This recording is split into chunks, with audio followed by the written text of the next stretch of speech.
संघं शरणं गच्छामि। पहले हम बुद्ध के शरण जाते हैं, फिर उनके द्वारा बताए हुए धम्म के शरण में जाते हैं, फिर संघ के शरण में जाते हैं। मतलब भगवान बुद्ध द्वारा स्थापित जो संघ है उसके शरण में जाते हैं। आज के जो भिक्षु संघ है, भिक्षु संघ है, उनके शरण की बात यहाँ नहीं है। जो भगवान बुद्ध द्वारा जो स्थापित संघ था, उस समय का संघ था, उसका वर्णन है, वो पाली भाषा में है, जिसका एक एक शब्द का हम विश्लेषण करेंगे, मतलब जानेंगे। तो आइए संघ क्या है इसके बारे में हम जानते हैं। सुपटिपन्नो भगवतो सावक संघो, मतलब भगवतो सावक संघ। सावक कहते हैं शिष्य को, संघ संघ शिष्यों का संघ, भगवतो भगवान का, मतलब यहाँ भगवान बुद्ध का संघ, शिष्यों का संघ क्या है? सुपटिपन्नो, मतलब जो श्रेष्ठ मार्ग है उस पर वो चलने वाले हैं, वो चलने वाले संघ है। सु मतलब अच्छा, श्रेष्ठ मार्ग। उजुपटिपन्नो भगवतो सावक संघो, उजु कहते हैं सीधा को, कोई टेढ़ा मेढ़ा रास्ता नहीं है, कोई वे भी रास्ता नहीं है, सीधे सीधे निर्वाण की ओर जो रास्ता जाता है, उस रास्ते पर चलने वाले भगवान के संघ है, भगवान के श्रावक हैं, सावक हैं। न्याय पटिपन्नो भगवतो सावक संघो, न्याय मतलब निर्वाण, निर्वाण के रास्ता प्रतिपन्न है, उस रास्ते पर जो चलने वाले हैं वो भगवान का श्रावक संघ है।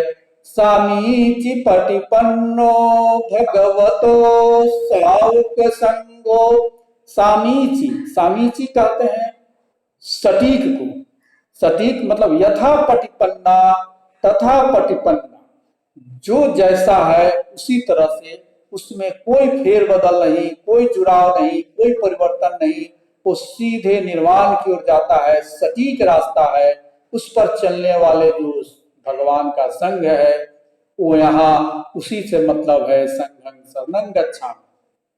फिर आगे है, यदीदं चत्तारि पुरुष युगानि अठ पुरुष पुग्गला एस भगवतो सावक संघो। और इन भगवान के संघ में, श्रावक के संघ में क्या है?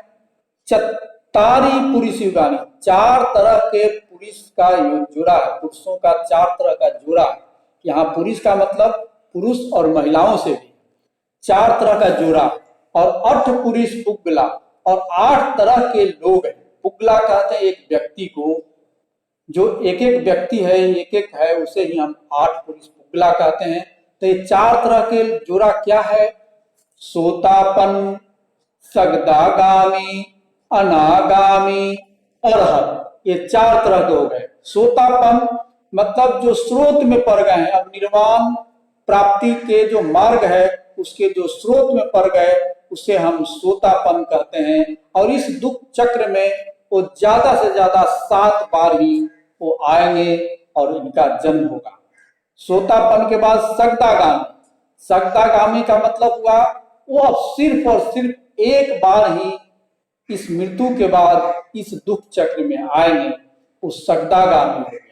अनागामी मतलब अब वो यहाँ नहीं आएंगे, अरहत भी नहीं बने, वो मुक्त भी नहीं हुए हैं, निर्वाण भी प्राप्त नहीं किए हैं, लेकिन वो अब यहाँ से जहां भी जाएंगे, मतलब जो अंतिम अरूप लोक है, जो 31 चरण हमने बात की थी जीवों का, उसमें जो अरूप लोक है वहां वो जन्मेंगे, और वहां जन्मने के बाद वो स्वतः वहां से मुक्त हो जाएंगे।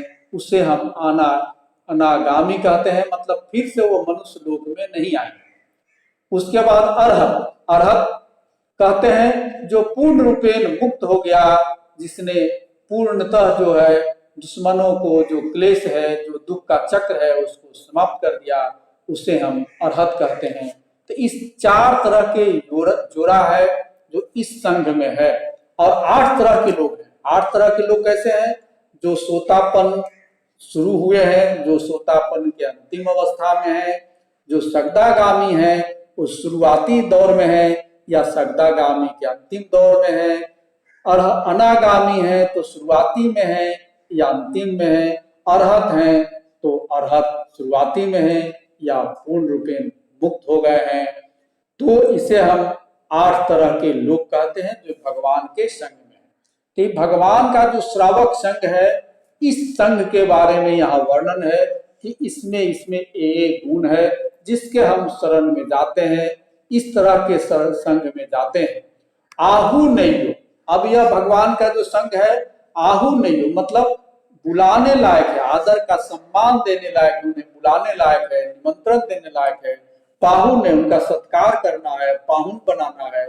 जो आज भी मगध में पाहुन कहते हैं, जो अतिथि हैं उन्हें पाहुन कहा जाता है, मतलब उनको सत्कार करिए, उनको दान दीजिए, खिलाइए पिलाइए, इसीलिए उनको पाहुन कहा जाता है। पाहुन नहीं हो, दक्षी नहीं हो मतलब उन्हें दान दीजिए, दक्षिणा दीजिए, इसी से उनके दक्षी नहीं हो कहा गया। अंजलि कर नहीं हो मतलब उनके सामने हाथ जोड़कर श्रद्धा पूर्वक नमन होइए, नमित होइए, इसीलिए उन्हें अंजलि कर नहीं हो कहा गया।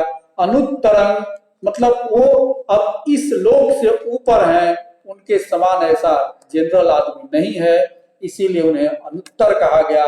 पुण्य खेतन, ऐसा करने से यह पुण्य का क्षेत्र है। पुण्य मतलब पुण्य, खेतक मतलब क्षेत्र, यह पुण्य का क्षेत्र है और यही संसार में लोकस्सा, इस संसार का। तो इस संसार में जो संघ है उसका वर्णन इस प्रकार से मिलता है और उसी श्रावक संघ के हम शरण में जाते हैं। यही इसका यहाँ भावार्थ है, अर्थ है। साधु साधु साधु।